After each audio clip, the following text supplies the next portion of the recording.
Hi guys! Welcome back! At dahil day off ko ngayon, maglalakad-lakad na naman kami doon sa labas. At bago dyan, syempre, maglalagay muna tayo ng sunscreen. At pag inabutan tayo ng araw ay hindi ma-damage ang ating mukha, kahit damage naman yan siya daan. So, kung napapansin nyo ay every week nga lang kami naglalakad dahil yun lang yung free time. Kahit gusto ng everyday ay hindi man talaga kaya sa schedule, kay as a work mother man tayo dito. So, ayan, every week na lang. And, nare-reach naman yung goal namin of 5 kilometers muna for now para kahit papano ay mag-move and magtunaw-tunaw tayo ng mga konting. And yes, tama po kayo. Kasama ko na naman ang aking kapatid dahil wala naman ako ibang makakasama sa pagwa-walking na ito, and nagkakasundo din naman kami dahil kung makikita nyo naman, pareho naman kaming overweight. So, ayan, pupunta na kami ngayon doon sa aming pinaglalakaran. Diyan yan sa may Magsakay Cemetery. Yes, tama po, cemetery po kami nagwo-walking dahil bukod sa literal na tahimik yung lugar is marami din namang taong nagjo-jogging dyan, nagwo-walking, and maganda din naman yung kalsada.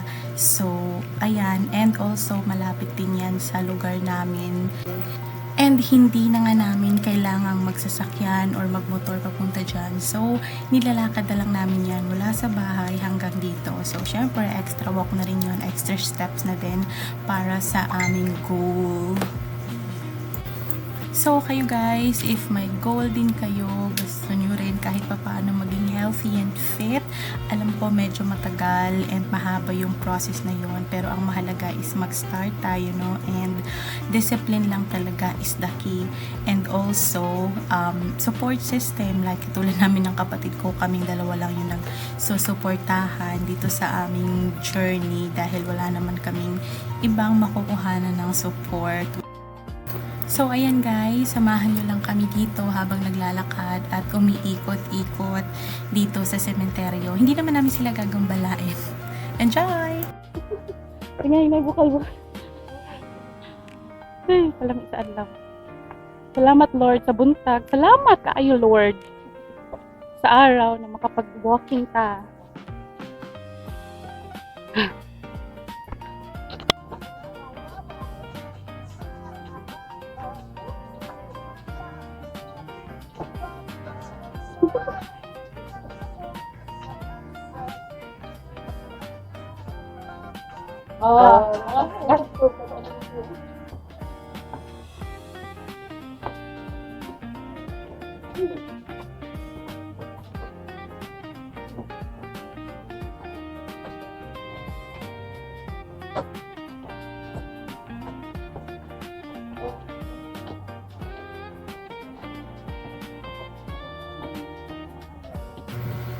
And after nga naming mag-ikot-ikot at maglakad-lakad, ay tumiretso na kami dito sa palengke para bumili ng mangga. Actually, pupunta talaga kami ng O-Save para mamili din ng aming uulamin ngayon at sa mga susunod na mga araw. Kasi dahil day off ko nga, minsan lang ako lumabas, at pag lumabas ako ay bibili na ng mga dapat bilhin hanggat maaari o yung mga kailangan sa bahay, lalo na yung ulam. Kasi baka manawa na yung mga anak ko nung kakaitlog, or baka kaya tubuan na to sila ng bagal ng itlog, araw nila, ulam nila araw-araw. So, ayan.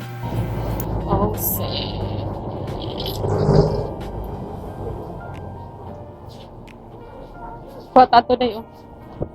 Kana, tayo para tayo butanganan sa... Oops, saan tayo ko na to?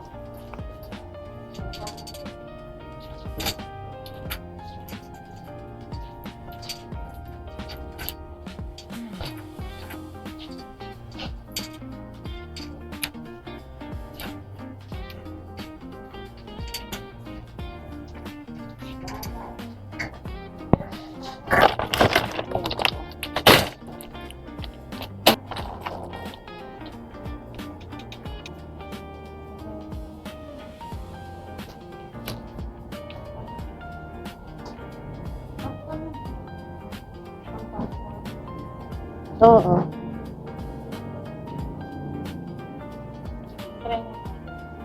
May butter ka naman eh.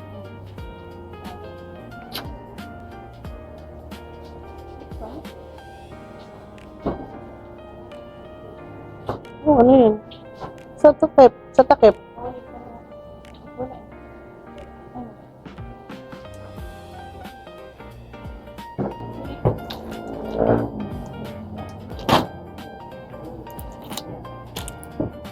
Ikaw ano?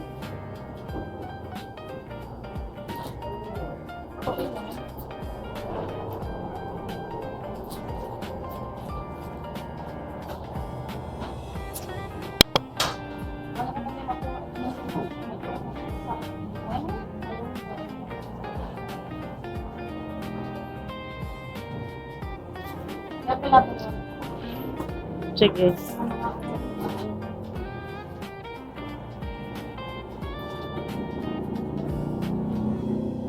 Diba, 1.6.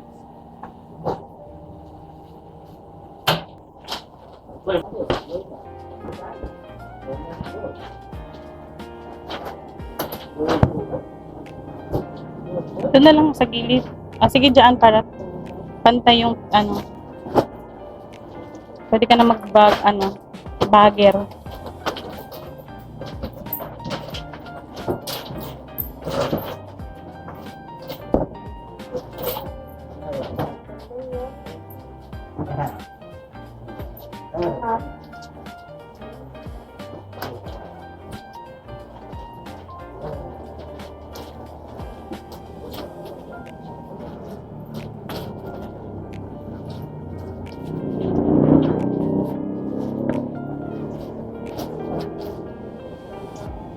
Oh, perfect. Perfect ang imong pagka-bagger, day.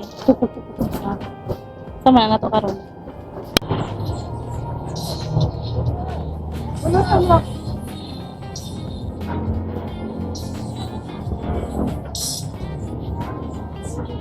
Siya. Paikot ta dai sa sulod.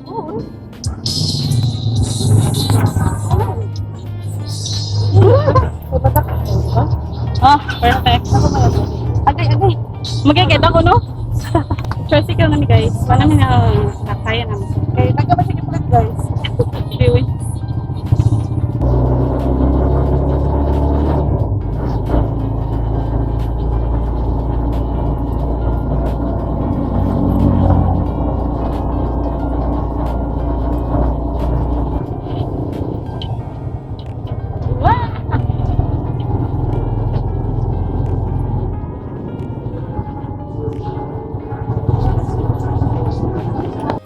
Ayan na. Mangulit namin guys.